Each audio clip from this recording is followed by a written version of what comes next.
Good evening, good people. I'm Apostle T.B. Walker. I want to welcome you to our Thursday Night Live Bible study. Always glad to have you here. Always glad to see you. Well, I don't get to see you right now, but I'm always glad to know that you're here, that you're learning with me, and I certainly appreciate it. We're learning things together. Listen, I'm going to be looking in the book of Exodus today, chapter 14, just two verses, 10 through 12, and I'm going to get directly into the subject, but I want to really talk about, faith here. This is something that we can all really understand. When you look at this, obviously, there's so many of us that are not dealing with anything like this specifically. We don't have a Pharaoh running after us. We did not just leave, Egypt or leave some country that had us captive. Most are going to experience this and look at this historically. But this is really not about a history lesson. This is really about a faith lesson and understanding that we struggle with the exact same things that they're dealing with right now. I live in a country that, 1776 in America, our nation was formed. But there are countries now like Sudan, South Sudan. It's the youngest country, the newest nation in the world that was established in July 2011. So that's really, really new. So there are nations all around us that are still really struggling with their independence and learning, what it is to be whoever they are. They're finding their own way, their own identity. But there's a need here for faith. So I want to take a look at this so you can begin to see the connection and how this all comes together. Here's what it says. And when Pharaoh drew near, the children of Israel lifted up their eyes, and behold, the Egyptians marched after them. So they were afraid, and the children of Israel cried out to the Lord. Then they said, Moses, because there were no graves in Egypt, have you taken us away to die in the wilderness? Why have you so dealt with us to bring us up out of Egypt? Is not this the word? Right? That's what they said. Isn't this the word that we told you in Egypt, saying, let us alone, that we may serve the Egyptians? For it would have been better for us to serve the Egyptians than to die in the wilderness. Now, I want you to look at this because, I don't blame them for their fear. It kind of made sense here that as they looked up, they saw this great army of Egypt marching toward them. They could see Pharaoh's army on one side. They saw the Red Sea on the other side. There seemed to be no chance whatsoever for escape. And can you blame them for being in this position where they're looking and they're afraid? Fear is not the issue here. When you look at their circumstances that they found themselves in, it's not a strange thing that they would feel the emotion of fear. Pharaoh had just lost his pride and joy, which was going to be his firstborn. They knew that. They knew how serious this was. They knew that this was the final straw as they saw Pharaoh marching. They heard him command them to leave. And now it's not strange to them that he's come to himself. It's not strange to him that he realized that he's lost his grip on the Hebrew slaves and that he reluctantly let them go. It's not strange that he looked and said, wait a minute, now that the haze is gone, and he told them, go worship your God, and saying basically get good riddance. It's not strange that they realize that grief has worn off. Grief is a powerful motivator. It'll motivate us to do so many things. And one of the stages of grief is anger. It can be outrageous rage that you begin to see here. That's a part of this, part of the grief cycle. And it looks like Pharaoh is in this place of uncontrollable rage. And on top of this, God seemed to have led them into what looked like a trap.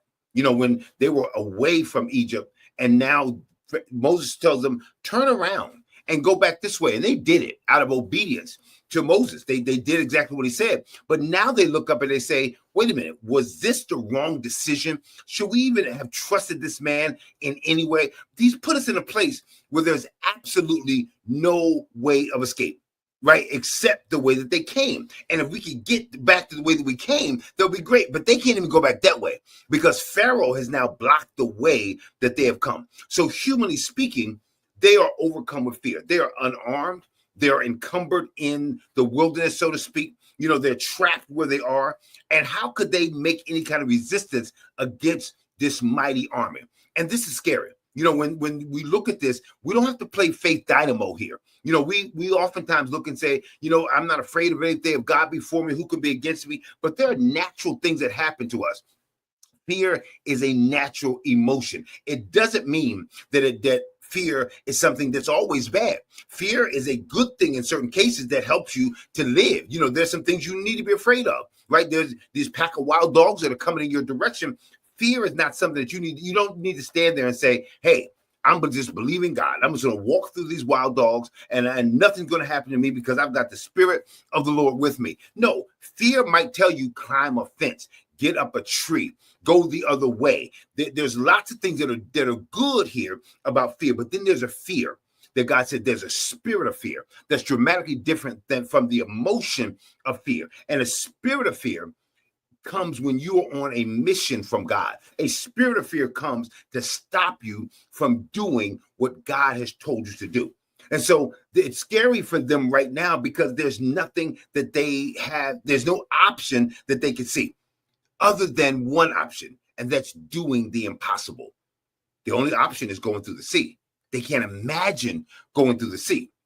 So, Pharaoh was angry here, and not just Pharaoh. This is not just Pharaoh's anger, but don't forget, everybody who has a firstborn in a household has been affected. So there's a lot of anger behind those chariots. There's a lot of anger behind those horses. There's a lot of anger in the minds of those soldiers because just like Pharaoh, they've experienced the same thing. So there's plenty of grief-ridden anger to go around, and they know it.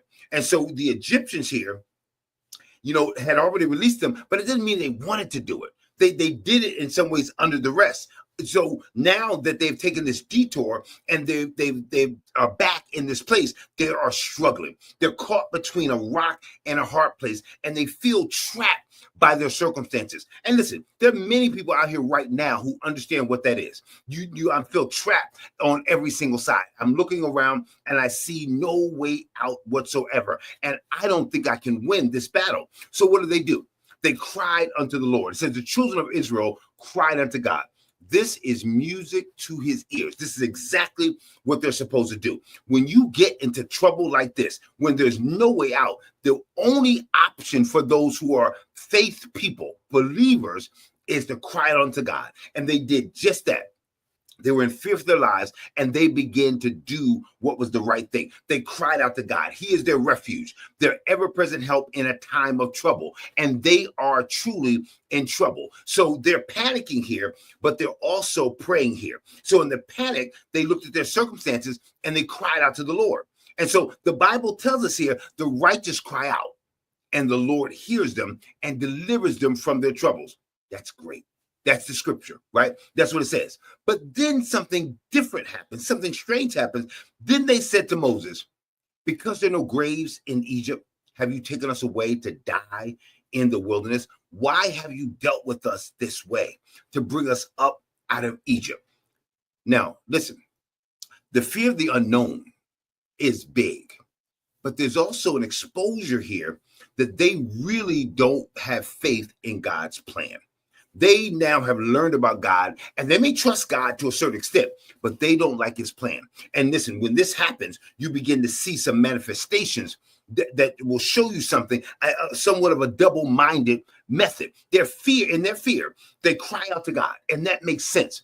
But then they go to God's mouthpiece, and they have no confidence in him. They have no confidence or faith in what that same mouthpiece has spoken. And though they can't, and one of the things that happens is they can't get to God, right? They cannot speak directly to God. They don't have a way to get him face to face in their, in their environment. So they go directly after the mouthpiece. They mocked Moses they were really, really, satirical here. They were really sarcastic here in their words. Is this why you brought us here? You know what I mean? Look over what you see here. Look at Pharaoh over there camped, and he's coming our way. Why did you bring us here? There were not any graves in Egypt. I mean, couldn't we have just died there? I mean, if you just wanted us to die, why not just let us die right where we were, as opposed to bringing us out here on this faulty low faith expedition only to die right here? Now, listen, there's no reasonable mind that could be there to think Moses set this all up. Moses planned this, but they were angry and they needed somebody to hit. They were angry. They needed somebody to blame. Listen, when we lose faith, one of the first things that we do is the blame game. We're looking for somebody to blame for getting us in this position that we're in right now. Listen, they look at themselves and say, I'm not to blame. I didn't ask for this.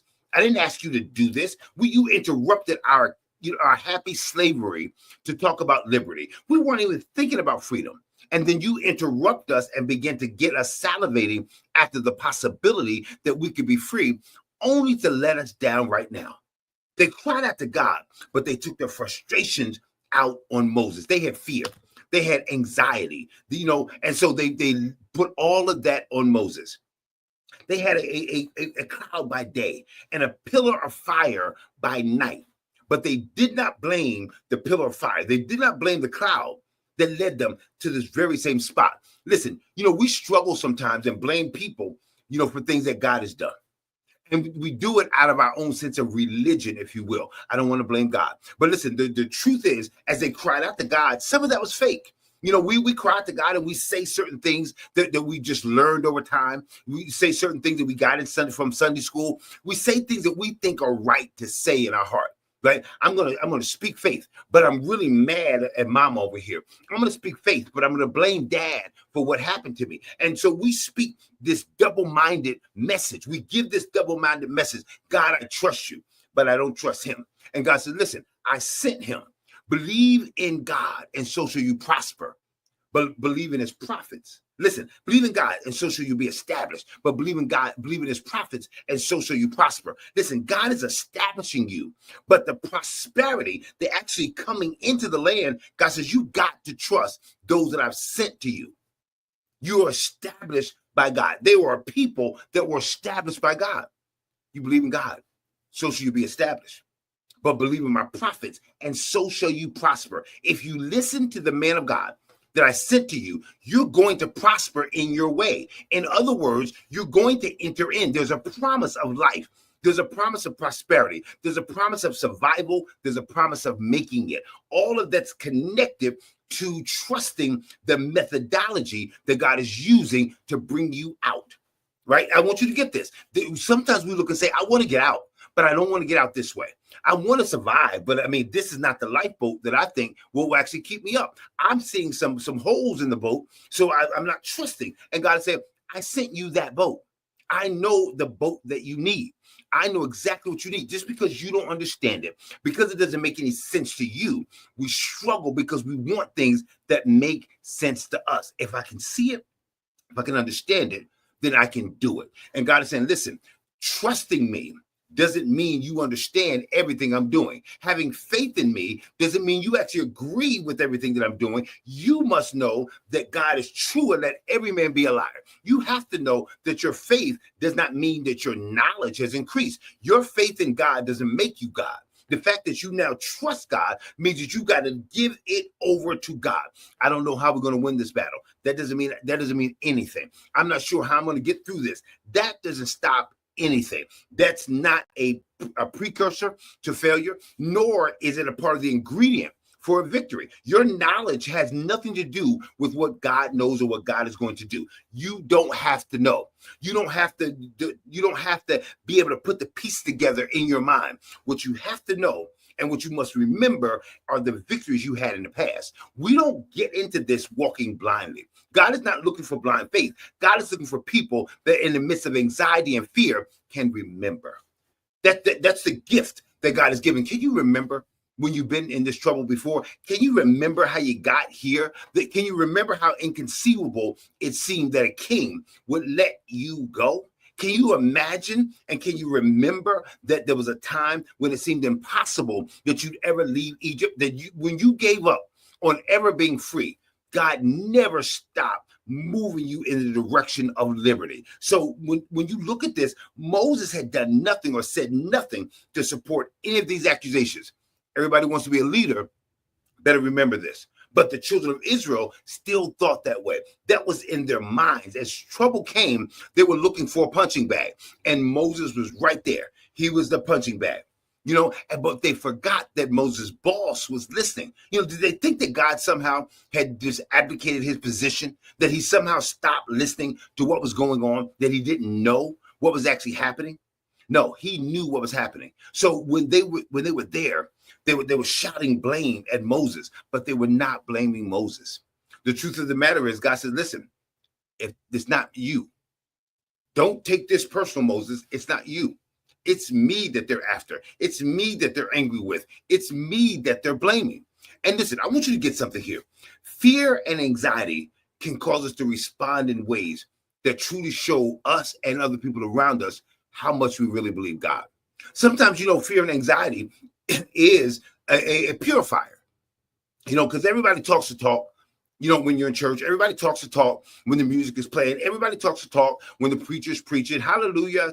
I believe God. I'm trusting God. We're going all the way. When the music is right and the atmosphere is right, everybody's a soldier in the army of the Lord. But when the rubber hits the road, when things really get tough, fear and anxiety and how we handle that really is an exposer. It shows where our faith really is. And these are people that were walking around probably talking the talk, but when they saw an army after them, when the plan that they had concocted in their mind and the way that they had concocted victory to look in their mind did not look the way they expected it to look. And the sound of victory was not the sound that they expected. They began to shout against God. This was not about how they came at Moses. This was an exposure of what they really thought about God. And they say something really interesting, and I want you to see what it does. They said, isn't this the word that we told you in Egypt to let us alone? I mean, didn't we say leave us alone that we may serve the Egyptians? They were a week out. 1 week. They had not gone a week yet, and they began to distort the past. Listen, isn't it amazing when trouble comes that you hear people that will give these awesome testimonies of how tough it was, what it was like being out there on the street, being a prostitute, being a drug dealer, the fear that came, show you the scars. I got shot here, I was in jail for this period of time. And then all of a sudden, something bad happened, something that they look at that it didn't work out the way they wanted to work out. And they begin to distort what the past looked like. It was better when I was out there in the street. It was better when I felt like it was better when I was out there sleeping around. It was better when I was out there just serving the devil. This is hard being here.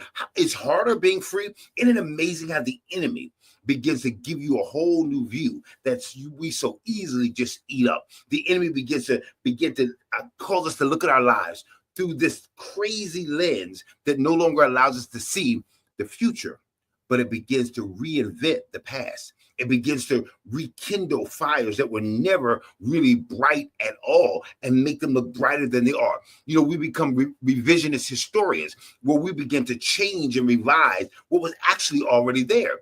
They actually never said this. They revised history as if they said to Moses, let us alone. We want to serve these Egyptians. They never spoke that. They were never there in that place. They saw slavery clearly at one point. Now their view of slavery has been distorted. Well, it's better than this. It's better than being free. It's better than dying here.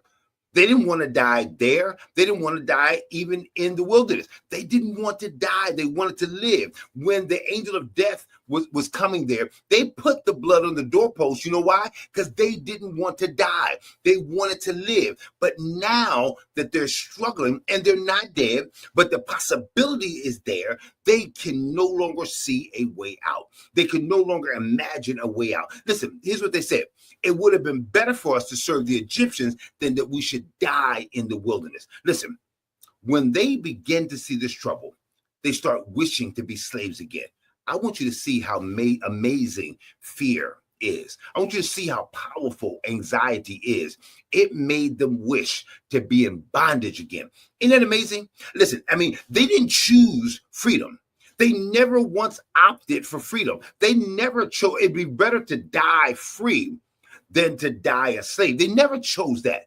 They chose bondage. Fear makes you choose bondage. And I'll tell you why. Because fear has a direct connection to your focus. The problem was their focus, not the fear. They chose to focus on the problem, which led them to having this fear that began to take over. Listen, when you begin to focus fear and you begin to focus on your problem, fear begins to now rise up and fear begins to take over the lens.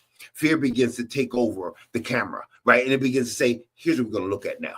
Right? When you start focusing on the problem, now fear begins to pop up and it starts running the show. And they start thinking anything's better than dying in the wilderness. It's like, in short, they look down and begin to focus on the problem, and they got overwhelmed. When you begin to look only at the problem and no longer can look at God as your solution, you're going to have problems. Listen, one of the things that they had was they began to look at their problem and begin to look at themselves for a solution. They couldn't find one in themselves. There was never a solution in themselves.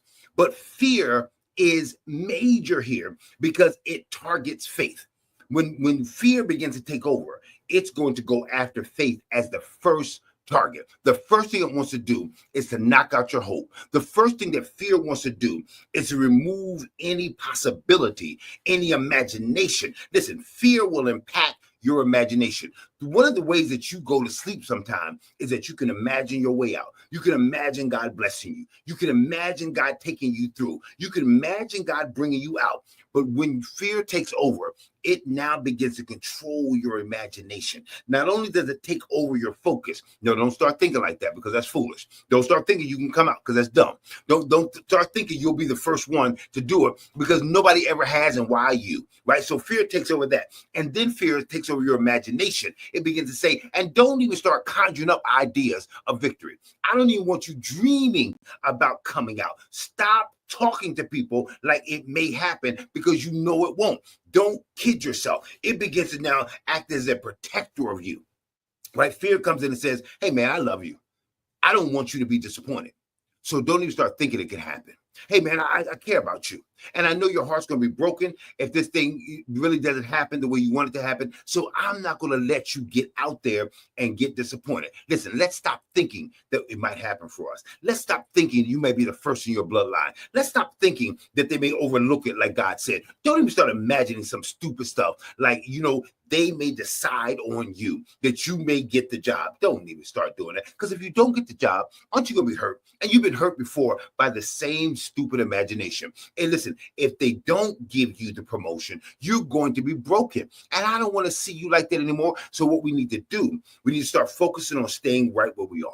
I want you to just focus on living in the place where you are. You're already good here. You've already been broken and beaten up enough. Let's protect ourselves. Let's not run forward toward the enemy. Let's find a hiding place, right? Let's protect ourselves from defeat. And you don't even realize you're keeping yourself from victory. That protection is not protecting you from any injury. It's protecting you from seeing the salvation of the Lord. The Bible says, stand still, don't hide. Stand right where you are and see the salvation of the Lord. And anybody who stands still is now expecting to see God move. This fear says you can love God behind a rock, but don't expect him to do anything. Those that come to me, that's what the Bible says, must first believe that I am, and that then I'm a rewarder of those who diligently seek me. Fear says stop seeking a reward that's not going to come. Stop seeking a grace that you don't even deserve. And it begins to distort the very definitions. Because guess what? Grace is unmerited favor. I don't deserve it. Right? So faith says, well, if you don't deserve it, fear says, if you don't deserve it, why do you think you should get it? And all of a sudden, if I use my intellect, I begin to believe it. But if I use the eyes of my faith says that's exactly what God said. I don't deserve it. He's positioning me to receive something that I don't deserve. He's positioning me to receive something that other people can't have. Listen, the reality is you can't beat Pharaoh without faith. You can't beat Pharaoh without God doing this. You can't beat Pharaoh without he who is greater in you than he that's in the world. Unless you got that knowledge, you can't win. So God was actually telling them, you don't have to fight this battle. They were already conjuring up the imagination of a fight. We can't win this fight. God was saying, you're not going to fight this battle because the battle is not yours. The victory is. See, that's what fear does. Fear begins to get you thinking about a fight that's not yours, about battling in areas that are not yours, about trying to overcome mountains that are not yours to overcome. The God is simply saying, I'm going to fight for you. So as they were now impacted, their faith was now impacted. It began to control their hope. Their hope was now impacted. They could not imagine anymore a way out. Listen, that's what fear is there to do, to control your imagination, to destroy your hope. And to distort your hope, to such an extent that you only hope now in bondage. Our only hope is that we can go back there and serve Pharaoh again. Man, my hope is that he will just be kind enough not to kill us and let us go back. Listen, the Hebrews didn't realize they were institutionalized. They didn't know it. They were institutionalized. They were accustomed to the relatively secure life, if you will, of a slave. They were accustomed to being what they were. They were slaves and they were never going to be anything else. And they got accustomed to that. They were not accustomed to the fact that I can be something else. They were not accustomed to that, the thought that they could be a nation, that they could be strong themselves. They were not thinking that they could have some things that was theirs, that they had a God of their own. They had no knowledge of that. And the institution had beaten them down to such an extent that at the cusp of becoming a nation, they wanted to go back to being slaves. That's what the enemy tries to do with us. He tries to bring us back to those very same places where we can't believe it anymore. Where you've been disappointed so many times, you don't want to get disappointed again. You stop trying. I don't even want to try to be better. I don't want to try to believe I can be better. I don't even want to think that there could be more. I want to live right where I am. And so this now becomes my reality. And it's a reality I'm going to fight for. They wanted to fight Moses over this reality. Moses was saying, you can be free. They said, here's a reality that we think is worth fighting over. Let's go back and be in bondage and not have to worry about all this mess that comes with freedom. Freedom didn't look good to them anymore. Isn't it amazing how the good things can look sour through the eyes of fear? So as they were fearing here and they didn't rely on faith, Moses has a message to give them. They've got to rely on faith to survive. We're in a place right now where the economy is so messed up that we don't know what's going to happen. We have a president that's been elected that so many people are upset about, and we're worried about what's going to happen. I can tell you what's going to happen. This is all connected and all constructed by God. God is moving, his hand is moving in everything that's happening in our world. Wherever you are, you got to understand that God is in control, not only of you, but is in control of your Pharaoh. He's in control of the army that's trying to come and snatch everything from you. And the only thing you need right now is not a better education. It is not that you got to have the money. You got to have some gear ready if you got to be a doomsday prepper. No, what you need to have is faith in God to survive and get to the promised land. There was a promised land already there. Listen, we look at the word promised land, and it's just a word. It doesn't. We mix and we miss the idea that God is saying, listen, that's not the name of the place. That's the name of the promise that I've given for the place. It's my promise to you. So it's a promised land. It's not the promised land. It's just one word. They went into the promised land. No, it was a promised land. They had to believe God for this land. When they got to that land, people were there, but it was promised to them. So the question always comes back, not to the land, but can you believe he who made the promise? Can you believe in the God who said, I'm telling you right now, it's yours. I am the one who's already stamped it and sanctified it, set it apart just for you. Now, can you believe in the promiser of the land? So when you look at this predictable life that they were after is in some ways the very same life that many of us are looking after right now. We want to go back to status quo. Let's go back to where it was. There was some glory day that we look for. We distort history as well. Let's go back in the day. It used to be like this. You're forgetting what it was like back in the day. You got to look at history again. Look at the history books again so you can look and make sure that you're thinking about the real promised land, because you may be distorting that land. Your best days are not behind you. God has a future for us. He's an expected end he wants to give us. And the last thing we need to do is begin to look at life through the rearview mirror. The last thing we need to do is begin to look back and say, hey, those were the glory days when we were slaves. It was better then when we didn't have the rights that we have right now. And God is saying, listen, I'm not even talking about that. I'm talking about there's some days that you have not seen.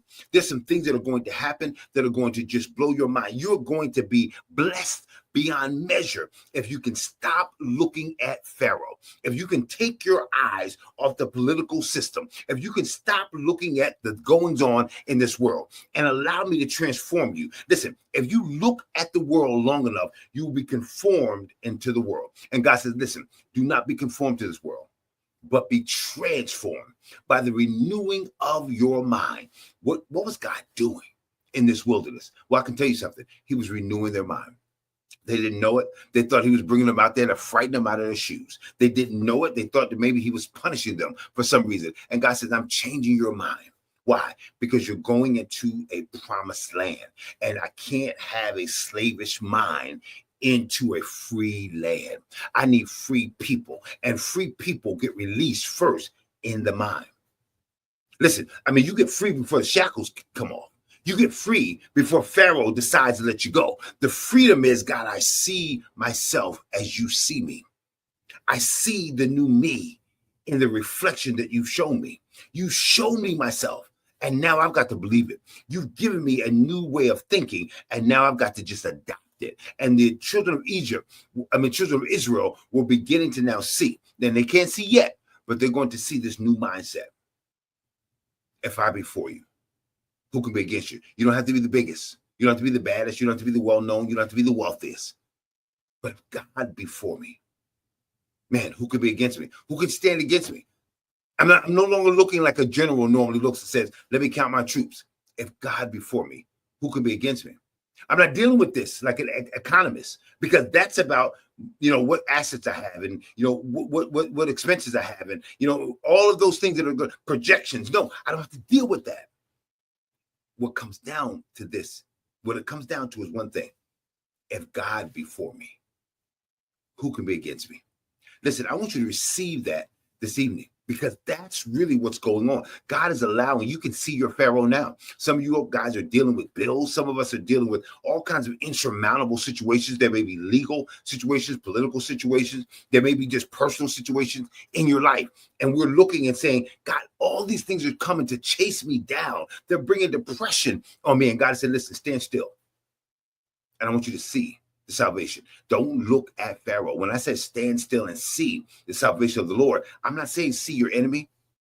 I'm not saying look at your bills and put them in front of you and speak to your bills. I'm not telling you that. I'm not saying look at the court system or look at this system or that system and speak to it, in a mighty way. No, look at me.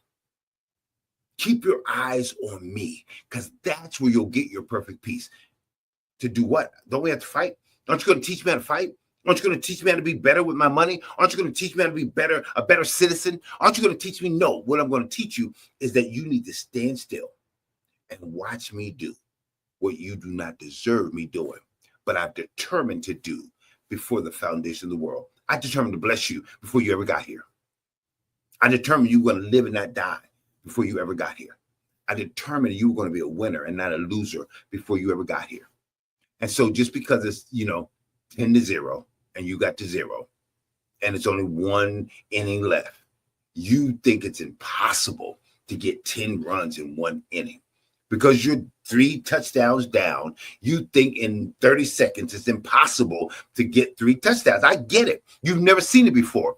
Are you ready for me to do something in your life that you've never seen? Are you ready to be the first in your bloodline to ever experience this? Are you ready for stories to be told about you and your generation? That's what God is offering us right now. We are in a generation that looks like it's going down. And God said, this is the perfect time. You've been born and come into the kingdom for a time such as this. This is a generation that is blessed, that doesn't look like it. This is a generation of slaves that are going to come and build a new nation. If you can receive it, you're not going to die here. You're going to thrive here. And the Pharaoh that you see, that everybody before you has dealt with, you are going to be the last generation to see that Pharaoh. But you're going to see him swallowed up. You're going to see him reduced in his power. You're going to see him with nothing. And guess what? Yes, you're right. I'm calling you to do the impossible. Yeah, there's no shying away from it. This is a generation that God is saying, yes, there's a sea in front of you. Pharaoh's behind you, but there's a sea. Yeah, I'm calling you to go through the sea. I'm calling you to do what no generation before you has ever done. I'm calling you to accomplish a task that has been given to you, not by accident, but by determined perspectives that come from heaven. God says, you are the one. From your perspective, you can't do it. From your perspective, you're too weak. From your perspective, you don't have enough. But from the perspective of heaven, which is the only perspective, God says, from my view, I picked you in eternity to be the group that's going to go over. There's always a group that's going to go over. I'm telling you right now, you're in this generation. You're going to see the salvation of the Lord if you can just stand still.